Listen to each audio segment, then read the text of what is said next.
Bienvenue en ce deuxième dimanche du temps ordinaire. Viens parmi nous, Seigneur de joie, dans nos maisons, ta place est prête. Viens parmi nous, Seigneur de joie, tu serviras ton vin de fête.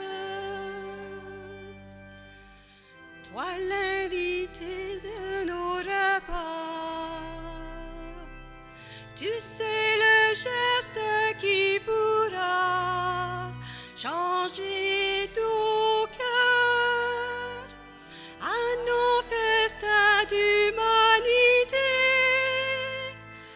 Nous avons soif d'éternité, comme puiser le vin meilleur.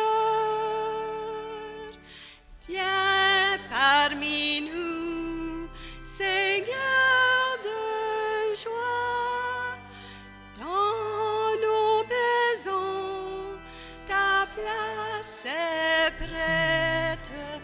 Viens parmi nous, Seigneur de joie, tu serviras ton vin de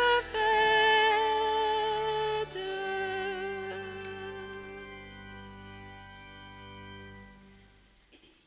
Au nom du Père et du Fils et du Saint-Esprit, que Dieu notre Père et Jésus-Christ notre Seigneur vous donne la joie et la paix. À chacune de nos célébrations de l'Eucharistie, nous sommes les invités à la table du Seigneur pour le repas de l'Alliance nouvelle. Avec foi, ouvrons nos cœurs à sa présence et à sa miséricorde. Seigneur Jésus, toi qui es venu inaugurer les temps nouveaux, fais-nous entrer dans ton alliance et prends pitié de nous. Ô Christ, toi qui as changé l'eau en vin à Cana, réjouis nos cœurs et prends pitié de nous. Seigneur, toi le vainqueur du péché et de la mort, fais de nous des témoins de ta générosité et prends pitié de nous. Que Dieu, dont la puissance est celle de l'amour, nous fasse miséricorde, qu'il nous pardonne nos péchés et nous conduise à la vie éternelle. Gloire à Dieu dans les cieux, joie et paix sont dans nos cœurs. Nous voulons te glorifier et te chanter notre amour. Gloire à Dieu dans les cieux, joie et paix sont dans nos cœurs.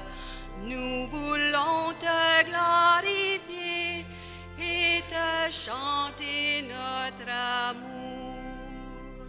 Nous voulons te glorifier, Dieu le Père Saint Créateur. Tu es maître des univers, chantons tes merveilles. Gloire à Dieu dans les cieux, joie et paix sont dans nos cœurs. Nous voulons te glorifier et te chanter notre amour. Nous voulons te glorifier, Jésus, Fils unique de Dieu le Père, toi qui donnes sens à nos vies, chantons ton amour. Gloire à Dieu dans les cieux, joie et paix sont dans nos cœurs. Nous voulons te glorifier et te chanter notre amour. Nous voulons te glorifier, Saint-Esprit, lumière dans nos vies. Tu éclaires nos chemins, chantons de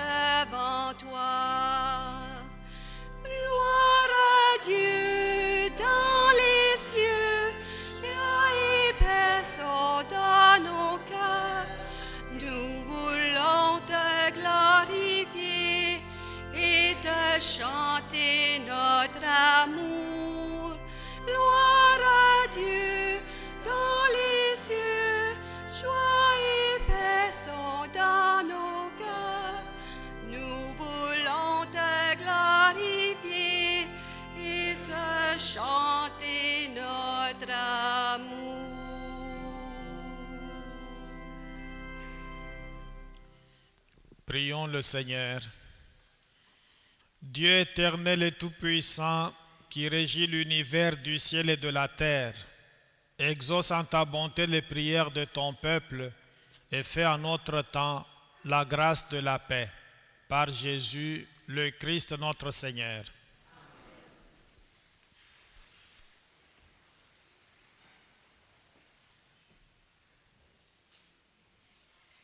Du livre d'Isaïe. Pour la cause de Jérusalem, je ne me tairai pas. Pour Sion, je ne prendrai pas de repos avant que sa justice ne se lève comme l'aurore et que son salut ne flamboie comme une torche. Les nations verront ta justice, tous les rois verront ta gloire. On t'appellera d'un nom nouveau donné par le Seigneur lui-même. Tu seras une couronne resplendissante entre les doigts du Seigneur, un diadème royal dans la main de ton Dieu. On ne t'appellera plus la délaissée. On n'appellera plus ta contrée terre déserte. Mais on te nommera ma préférée, on nommera ta contrée mon épouse, car le Seigneur met en toi sa préférence et ta contrée aura un époux. Comme un jeune homme épouse une jeune fille, celui qui t'a construite t'épousera. Comme la jeune mariée est la joie de son mari, ainsi tu seras la joie de ton Dieu. Parole du Seigneur.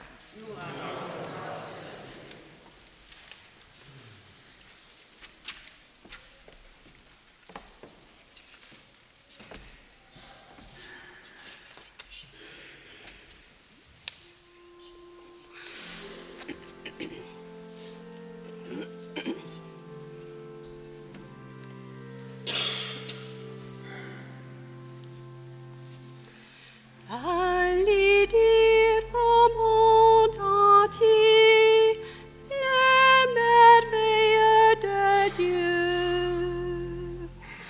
Allez dire au monde entier les merveilles de Dieu. chantez au Seigneur un chant nouveau. Chantez au Seigneur terre entière. Chantez au Seigneur et bénissez son nom. Allez dire au monde entier les merveilles de Dieu. De jour en jour, proclamez son salut. Racontez à tous les peuples sa gloire. À toutes les nations ses merveilles.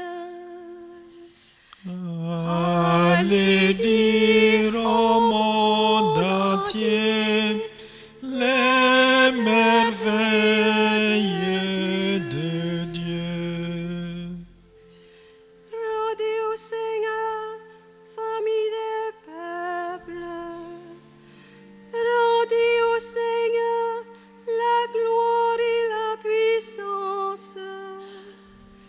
Rendez au Seigneur la gloire de son nom. Allez dire au monde entier les merveilles de Dieu. Adorez le Seigneur, éblouissant de sainteté. Allez dire aux nations, le Seigneur est roi. Il gouverne les peuples avec droiture. Allez dire au monde entier les merveilles de Dieu.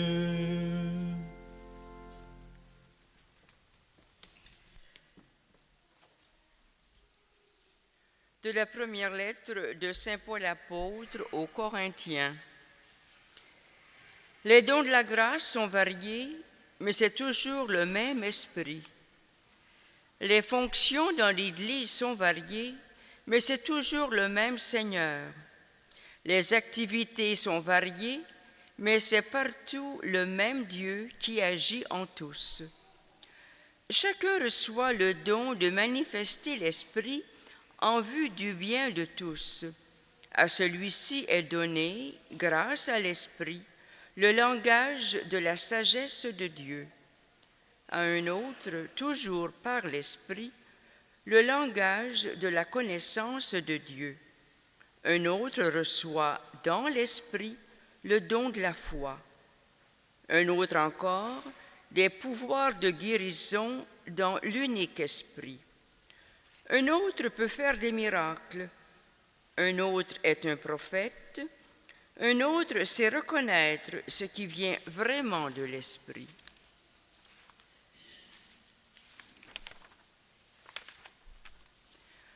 L'un reçoit le don de dire toutes sortes de paroles mystérieuses, l'autre le don de les interpréter. Mais celui qui agit en tout cela, c'est le même et unique Esprit.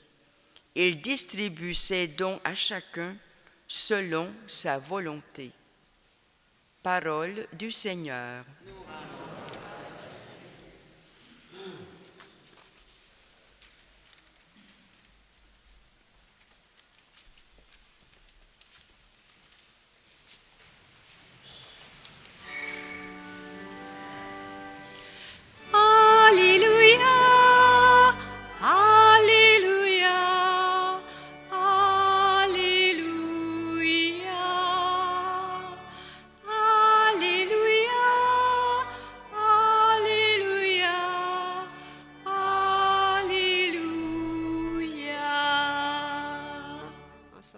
Soyons dans la joie pour l'Alliance nouvelle. Heureux les invités aux noces de l'agneau. Alléluia, Alléluia, Alléluia, Alléluia, Alléluia, Alléluia.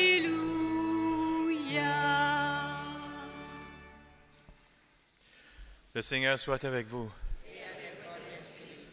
Évangile de Jésus-Christ selon Saint Jean. Il y avait un mariage à Cana en Galilée. La mère de Jésus était là. Jésus aussi avait été invité au repas de noces avec ses disciples. Or, on manqua de vin. La mère de Jésus lui dit, « Ils n'ont pas de vin. » Jésus lui répond, « Femme, que me veux-tu? Mon heure n'est pas encore venue. » Sa mère dit au serviteur, « Faites tout ce qu'il vous dira. » Or, il y avait là 6 cuves de pierre pour les ablutions rituelles des Juifs. Chacune contenait environ 100 litres. Jésus dit au serviteur, « Remplissez d'eau les cuves, » et les remplirent jusqu'au bord. Il leur dit, « Maintenant puisez et portez-en au maître de repas. » Ils lui en portèrent. Le maître du repas goûta l'eau changée en vin. Il ne savait pas d'où venait ce vin, mais les serviteurs le savaient, eux qui avaient puisé l'eau. Alors le maître du repas interpelle le marié et lui dit, « Tout le monde sert le bon vin en premier, et lorsque les gens ont bien bu, on apporte le moins bon. Mais toi, tu as gardé le bon vin jusqu'à maintenant. » Tel fut le commencement des signes que Jésus accomplit. C'était à Cana, en Galilée.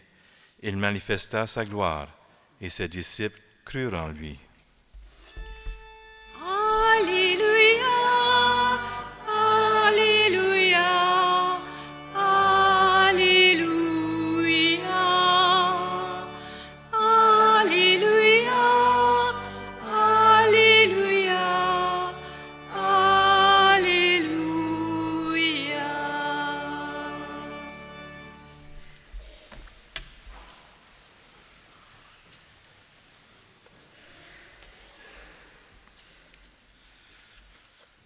La lecture de l'Évangile d'aujourd'hui est de celle de Jean. Jean était le plus jeune de tous les apôtres et était le disciple que Jésus aimait.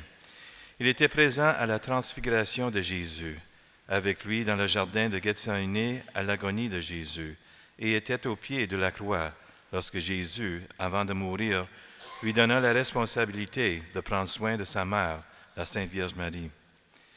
Il était aussi avec Pierre quand les deux coururent au tombeau de Jésus lorsque Marie-Madeleine leur a dit que le corps de Jésus a disparu. Tandis que les évangélistes Matthieu, Marc et Luc présentent les événements de la vie de Jésus du côté biographique, chronologique et historique, Jean présente son évangile du côté théologique et spirituel.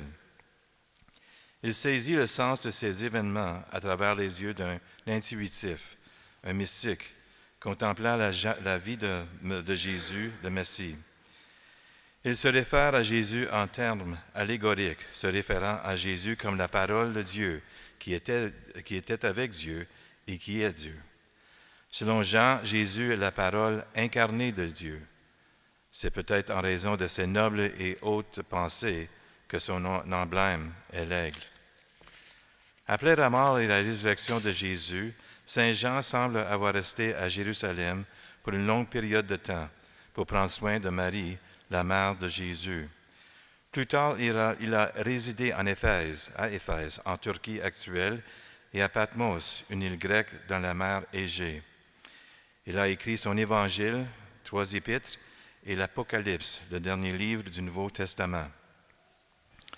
Dans son Évangile, Jean souligne les miracles de Jésus comme signe de preuve de la divinité de Jésus. Par exemple, la résurrection de Lazare, qui était mort depuis 4 jours, la marche de Jésus sur l'eau et la guérison de l'aveugle. L'événement de la lecture d'aujourd'hui, lorsque Jésus change l'eau en vin aux noces de Cana, serait le premier signe. Ce premier miracle public de Jésus n'est pas inclus dans les évangiles de Matthieu, Luc et Marc. Alors pourquoi Jean le mentionne-t-il? Qu'essaie-t-il de nous dire? Est-ce simplement l'histoire d'un mariage qui a eu lieu à Cana, ou est-ce que quelque chose de plus profond? Lorsqu'on réfléchit sur cette histoire, il semble que nous sommes présents à une pièce de théâtre, présentée pour notre bénéfice, avec un sens plus profond que compris à première vue. Cette réalité se déroule devant nous. Jean prend cet événement historique et le présente comme allégorie. La fête du mariage, qui est à court de vin, lorsque perçue plus profondément, prend tout un sens différent, qui est beaucoup plus grand que la transformation de l'eau en vin. Il existe 2 principaux protagonistes dans cette histoire, Marie et Jésus. Dans son évangile, Jean se réfère à Marie, la mère de Jésus, à 2 reprises. Elle est avec lui aux noces de Cana et lors de la passion et la mort de Jésus, c'est-à-dire au début et à la fin de la mission de son Fils. Il ne faut pas oublier que Dieu avait créé Marie sans la tache du péché originel. Le dogme au sujet de son immaculée conception reconnaît ce fait. Mais il existe un autre dogme concernant Marie qui est moins connu. C'est que tout au long de sa vie, Marie n'a jamais péché. Tel que le pape Jean-Paul II déclara en 1996, Marie, exemptée du péché originel, a également été préservée de tout péché actuel et que cette sainteté initiale lui a été accordée pour remplir toute sa vie. Marie était parfaitement sainte quand elle était sur la terre.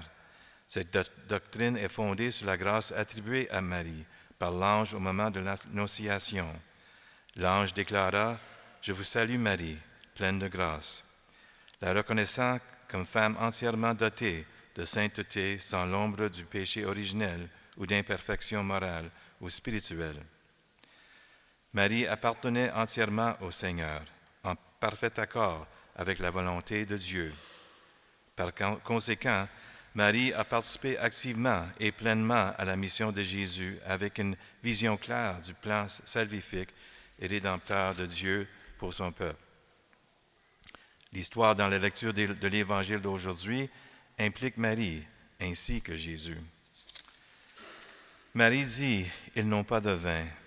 Dans ces mots, on ressent un sentiment de compassion et d'urgence qui semble dépasser ou aller au-delà des limites du temps et de l'espace. Il y a un mystère ici, un moment mystique. Marie semble démontrer quelque chose à Jésus, comme si elle vise toute l'humanité, le monde entier, quand elle lui dit « Ils n'ont pas de vin », comme si elle dit « Le peuple manque de vie, ton peuple t'a besoin ». Jean voit que Marie agit en notre nom en tant que co-rédemptrice. Dans le document du Concile du Vatican II, Lumen Gentium, Marie est invoquée sous les titres d'avocate, auxiliatrice, secourable et médiatrice. Marie parle pour nous, influence son Fils pour nous, à travers les âges. De même, lorsque Marie dit au serviteur « Faites tout ce qu'il vous dira », elle parle à chacun d'entre nous. Elle nous dit de faire ce que son Fils nous dit de faire, de l'inviter dans nos vies, de le suivre comme ses disciples et de vivre selon sa volonté.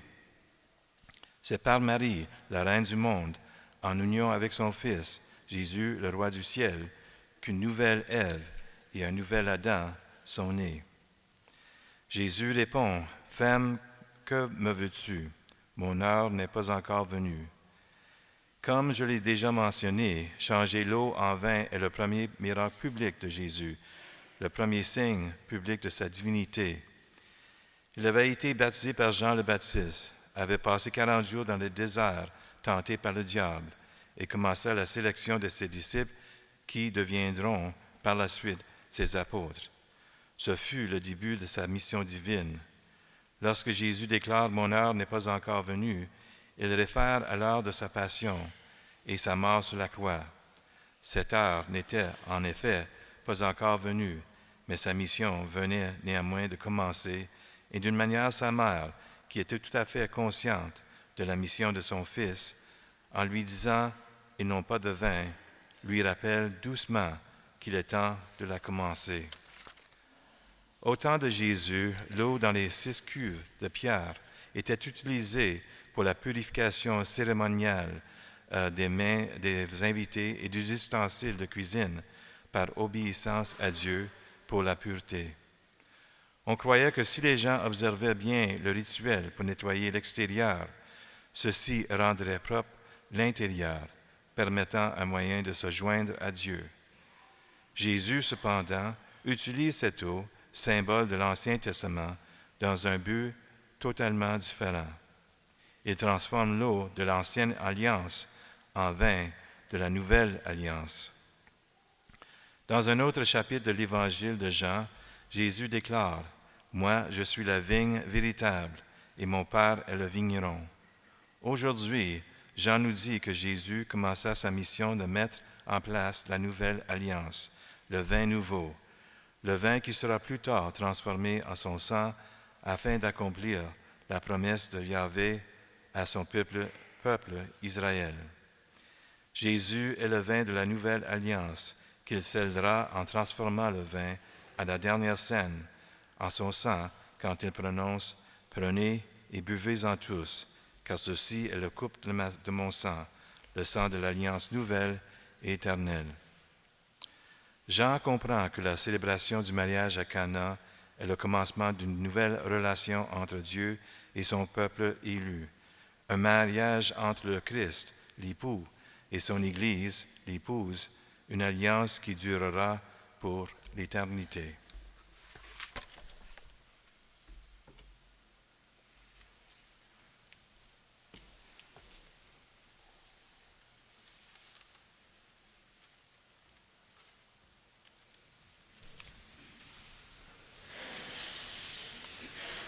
Je crois en Dieu le Père Tout-Puissant, Créateur du ciel et de la terre, et en Jésus-Christ, son Fils unique, notre Seigneur, qui a été conçu du Saint-Esprit, est né de la Vierge Marie, a souffert sous Ponce Pilate, a été crucifié et mort, a été enseveli, est descendu aux enfers, le 3e jour est ressuscité des morts, est monté aux cieux, est assis à la droite de Dieu le Père Tout-Puissant, d'où il viendra juger les vivants et les morts.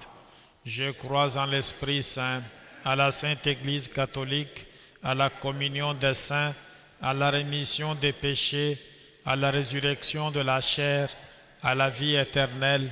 Amen. Aujourd'hui, comme jadis à Cana, le Seigneur Jésus veut le bonheur de tous les humains. Demandons-lui des signes de son amour généreux pour l'Église et pour le monde. Dans ta bonté, Seigneur, exauce-nous. Jésus avait été invité au repas de noces avec ses disciples. Pour que nos familles et nos sociétés donnent toute la place au Seigneur, ensemble prions. Dans ta bonté, Seigneur, exauce-nous.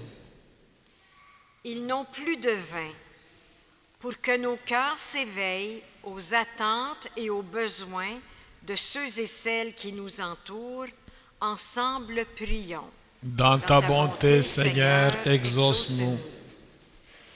Faites tout ce qu'il vous dira pour que nous soyons à l'écoute du Seigneur qui nous parle par les démunis, les malades, les oubliés de notre société. Ensemble prions. Dans ta bonté, Seigneur, exauce-nous. Maintenant, puisez et portez-en au maître du repas, pour que toutes les personnes baptisées puisent abondamment aux sources de la parole et de l'Eucharistie. Ensemble prions. Dans ta bonté, Seigneur, exauce-nous. Tel fut le commencement des signes, pour que notre joyeux rassemblement du dimanche soit, dans nos milieux, une invitation à croire. Ensemble prions. Dans ta bonté, Seigneur, exauce-nous. Dieu de l'Alliance nouvelle, ton Fils Jésus a manifesté sa générosité lors des noces à Cana. Fais de nous des témoins inventifs et audacieux de la joie de l'Évangile par Jésus, le Christ notre Seigneur. Amen.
Prions ensemble au moment d'offrir le sacrifice de toute l'Église.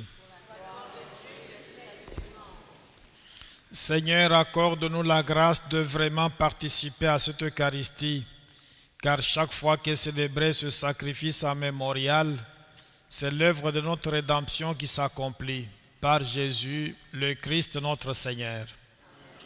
Le Seigneur soit avec vous. Élevons notre cœur. Rendons grâce au Seigneur notre Dieu.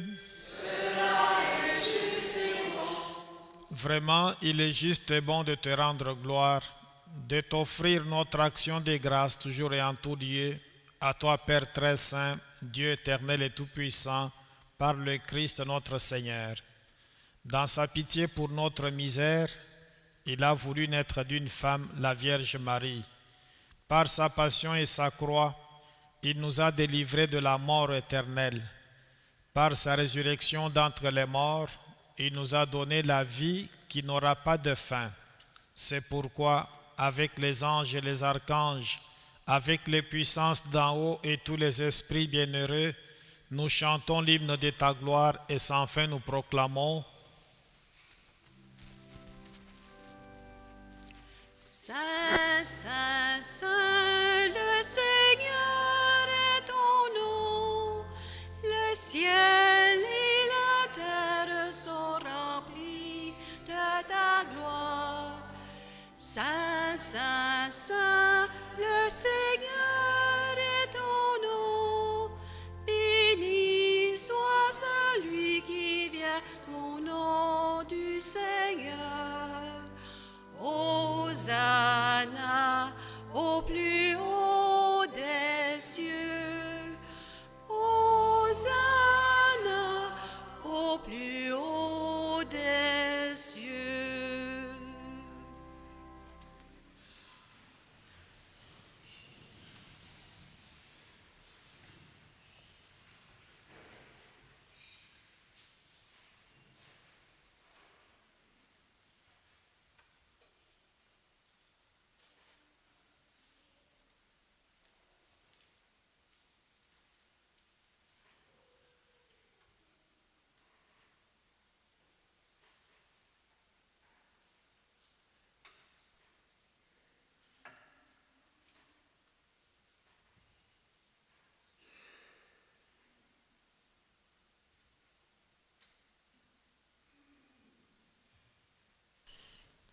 Tu es vraiment saint, Dieu de l'univers, et toute la création proclame ta louange, car c'est toi qui donnes la vie, c'est toi qui sanctifies toutes choses par ton Fils Jésus-Christ notre Seigneur, avec la puissance de l'Esprit Saint. Et tu ne cesses de rassembler ton peuple, afin qu'il te présente partout dans le monde une offrande pure. C'est pourquoi nous voici rassemblés devant toi et dans la communion de toute l'Église, en ce premier jour de la semaine, nous célébrons le jour où le Christ est ressuscité d'entre les morts. Par lui que tu as élevé à ta droite, Dieu Tout-Puissant, nous te supplions de consacrer toi-même les offrandes que nous apportons. Sanctifie-les par ton Esprit pour qu'elles deviennent le corps et le sang de ton Fils Jésus-Christ notre Seigneur, qui nous a dit de célébrer ce mystère. La nuit même où il fut livré, il prit le pain, en te rendant grâce, il le bénit, il le rompit et le donna à ses disciples en disant: Prenez et mangez-en tous, ceci est mon corps livré pour vous.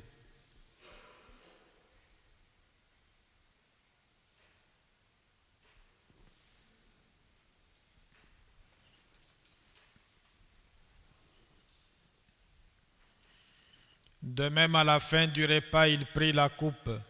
En te rendant grâce, il la bénit et la donna à ses disciples en disant: Prenez et buvez-en tous, car ceci est la coupe de mon sang, le sang de l'alliance nouvelle et éternelle, qui sera versé pour vous et pour la multitude en rémission des péchés.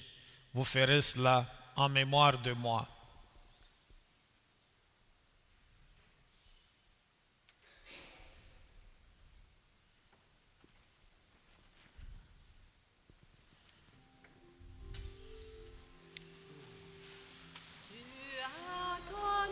la mort, tu es ressuscité et tu reviens encore pour nous sauver.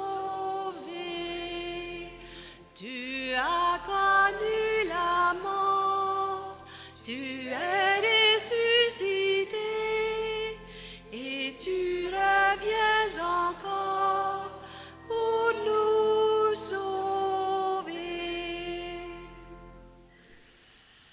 En faisant mémoire de ton Fils, de sa passion qui nous sauve, de sa glorieuse résurrection et de son ascension dans le ciel, alors que nous attendons son dernier avènement, nous présentons cette offrande vivante et sainte pour te rendre grâce. Regarde, Seigneur, le sacrifice de ton Église et daigne reconnaître celui de ton Fils qui nous a rétablis dans ton alliance.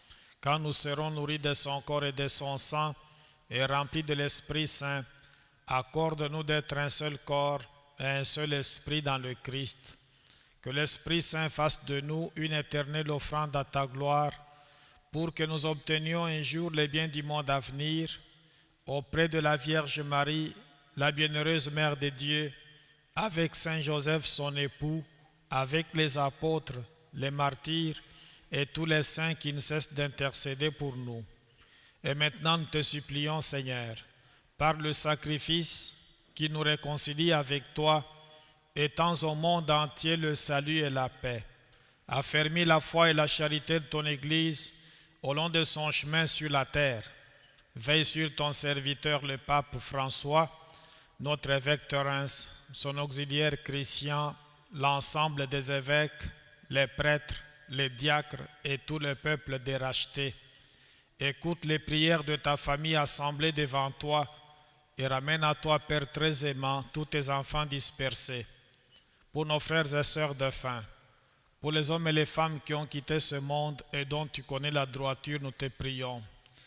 Nous te prions spécialement pour Jean-Guy Chrétien, dont c'est le 7e anniversaire de décès, Gaétan Regembal, Rita Filion, Marguerite Rochon, 1er anniversaire de décès, Carole Lacroix, Sarah Laberge, Wilfried Durocher, Jean-Guy Bergeron, Georges Lamoureux, Lorraine Johnston, Elodia Barbary, Roch Pilon, Fernand Corbeil, Cécile Laplante et Richard Tessier.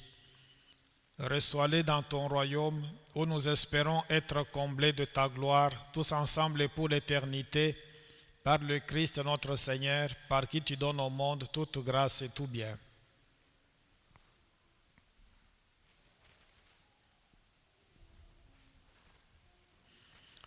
Par lui, avec lui et en lui, à toi, Dieu le Père Tout-Puissant, dans l'unité du Saint-Esprit, tout honneur et toute gloire pour les siècles des siècles. Amen.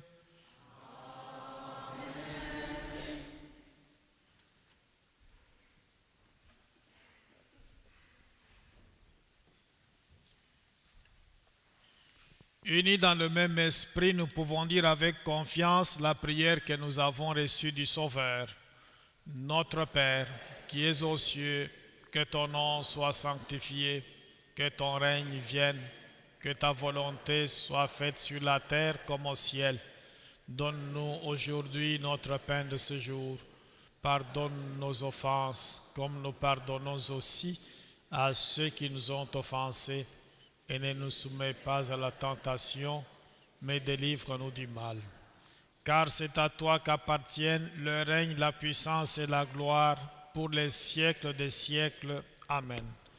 Seigneur Jésus-Christ, tu as dit à tes apôtres, je vous laisse la paix, je vous donne ma paix. Ne regarde pas nos péchés, mais la foi de ton Église. Pour que ta volonté s'accomplisse, donne-lui toujours cette paix et conduis-la vers l'unité parfaite, toi qui règnes pour les siècles des siècles. Que la paix du Seigneur soit toujours avec vous.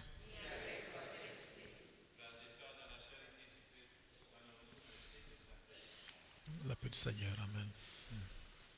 La paix du Seigneur, amen.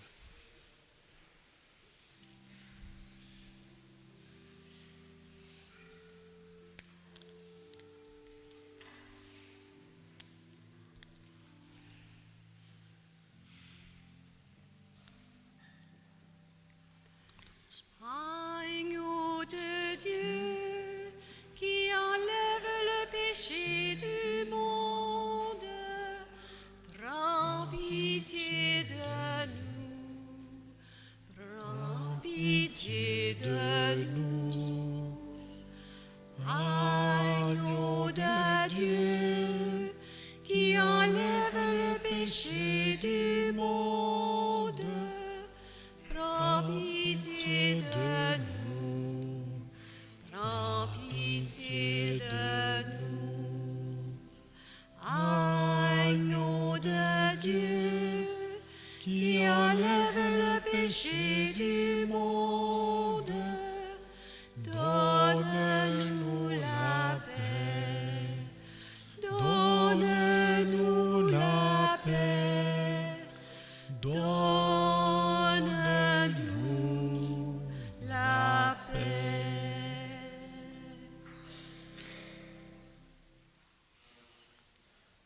Heureux les invités au repas du Seigneur. Voici l'agneau de Dieu qui enlève le péché du monde. Seigneur, je ne suis pas digne de te recevoir, mais dis seulement une parole et je serai guéri.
Partageons les mots qui libèrent, partageons le pain de l'espoir, partageons le sel et la lumière, et nos vies auront un goût de joie. Pour que tout homme entre à jour dans la fête, pour que tout âge ait sa part de bonheur, que la porte de nos cœurs soit ouverte, que la porte de nos cœurs soit ouverte. Partageons les mots qui libèrent,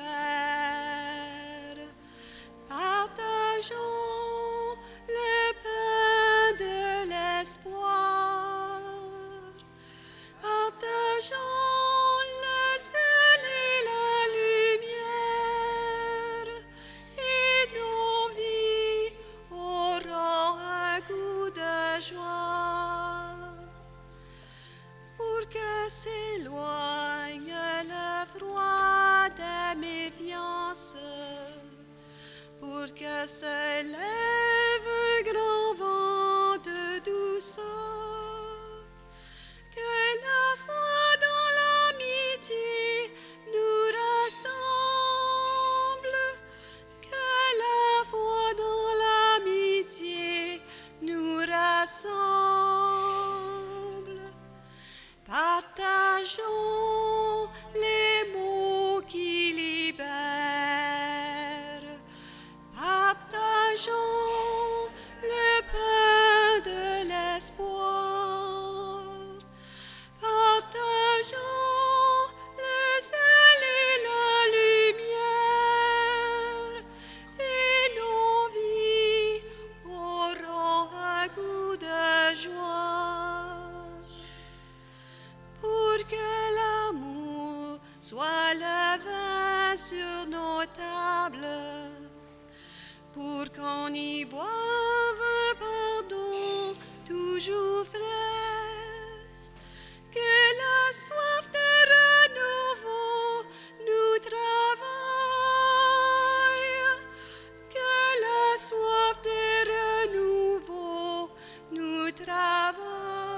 Partageons les mots qui libèrent. Partageons le pain de l'espoir. Partageons le sel et la lumière. Et nos vies auront un goût de joie.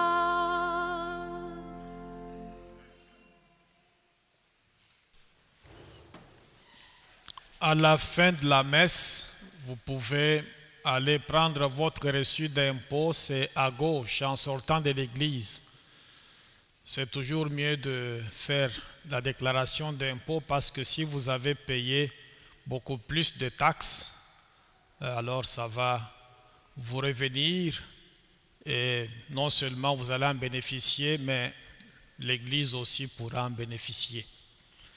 Si vous avez payé un peu moins, là on va vous demander d'en ajouter un peu et comme ça nos grands-parents peuvent avoir de bons soins médicaux à leur âge. Et nous aussi on peut espérer en avoir autant et on aura toujours de bonnes routes par ici. Veuillez vous lever s'il vous plaît. Est-ce que Raymond Mallette ou Chantal Mallette est dans l'église?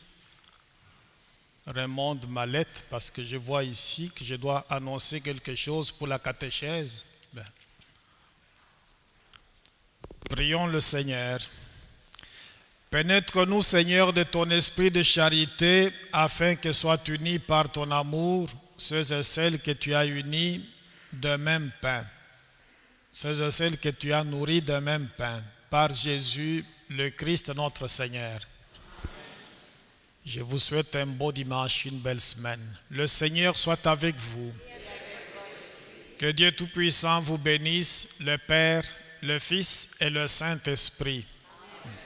Allez dans la paix du Christ. Nous rendons grâce à Dieu.